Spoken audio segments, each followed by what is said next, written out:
Good morning. It's Monday, beautiful spring day, and we have very little of school left.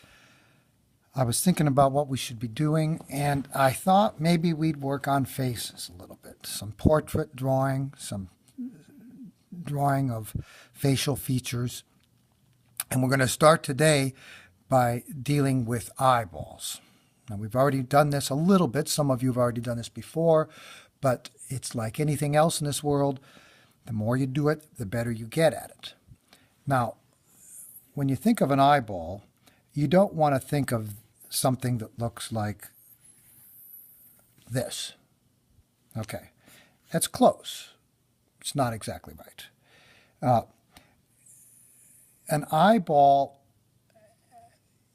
is actually not very symmetrical, the shape of an eye. When you're drawing the shape of an eye, if your tear duct is here, which a tear duct is a very important part of the eye, it curves up and kind of goes straight down, and then it goes over and up like this. It has sort of a, and eyes are different. This is usually the top of the lid, and it overlaps on this side like this a little bit. And another thing about an eyeball, too, is that the pupil is lost, top and bottom. One of the problems with eyes is making it too open. Now we're gonna draw one, okay? And what I want you to do when we get done with this, what I want you to do is try drawing your own, okay? Try to use some shading.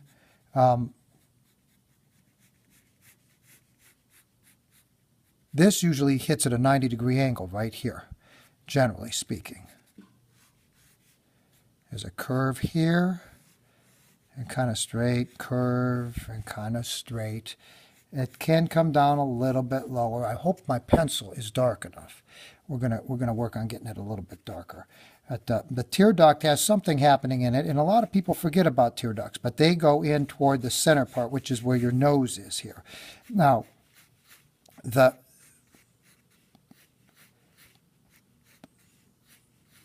iris, okay, I said pupil before, I meant iris.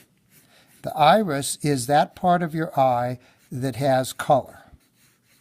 Okay, it's the part in the middle of your eye, not exactly center. You have a pupil right here. Now the pupil, okay, the pupil is actually a hole. This is a hole that goes inside of your eyeball. If you stand in a bathroom up against with the door closed where it's dark, and you take a flashlight and you look into your mirror straight at your eye, you can actually see in the back of your eyeball, see inside the eyeball because it's clear. This is an opening that goes inside. One thing I like to try to, and that's the beginning of fourth period, so if you're in fourth period, you're getting this a little bit late. I like to try to find where my light spot's going to be because just about every eyeball has a reflection on it, and that's that light spot. Okay, the pupil part, and the light spot could come into the pupil just a little bit. Cartoons are good for that. Okay, the pupil part is really, really dark, and it's almost black in the center. Now,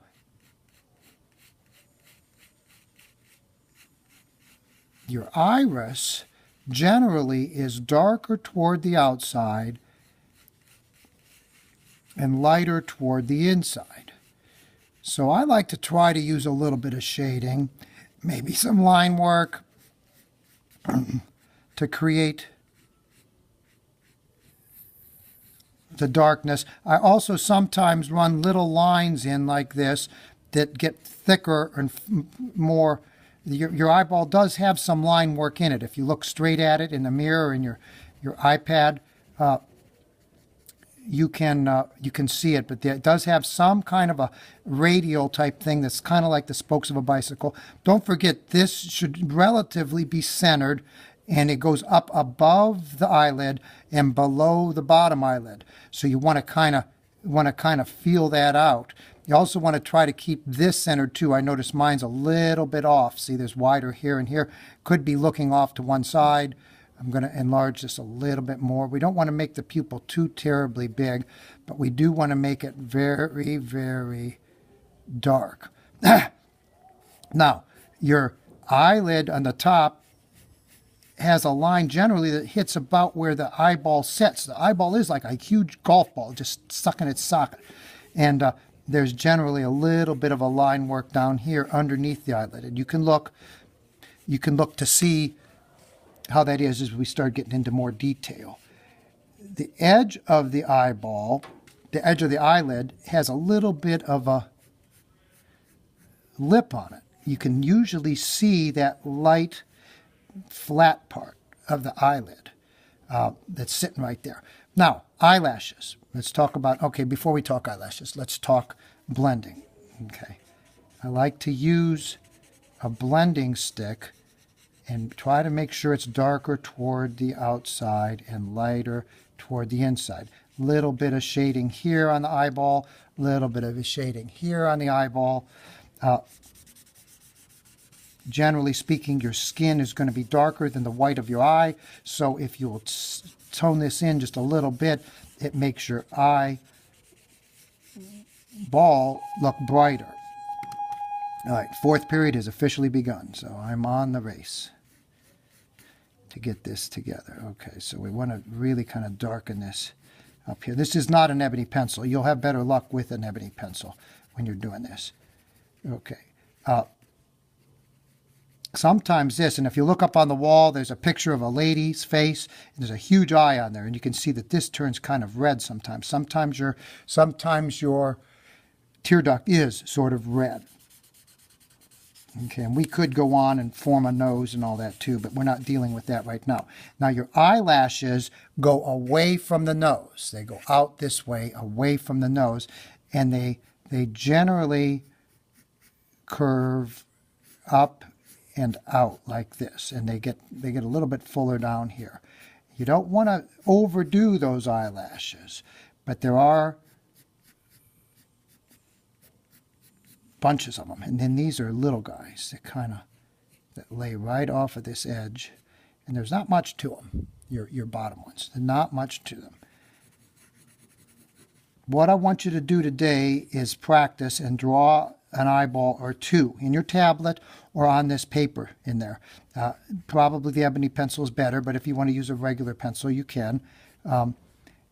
Try to get it to look as much like a real eyeball as possible. We're going to elaborate on this a little bit tomorrow, but that's your goal for today, is to draw one really nice eyeball. Now you can draw two or three in the process. Okay, so remember shape.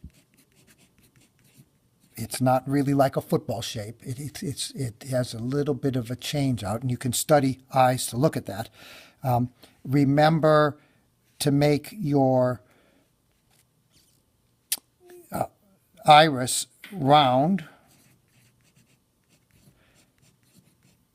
and make sure that it is partially hidden.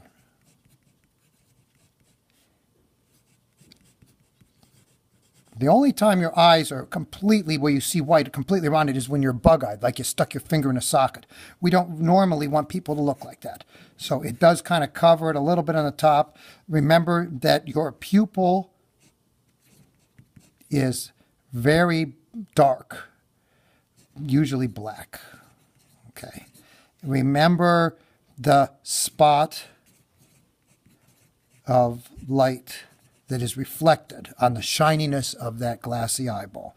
And finally, remember that eyelashes curve away from nose, or the center of the head. Center of head. All right, good luck. Put it up to this assignment when you're done. And thank you, and you have a good day.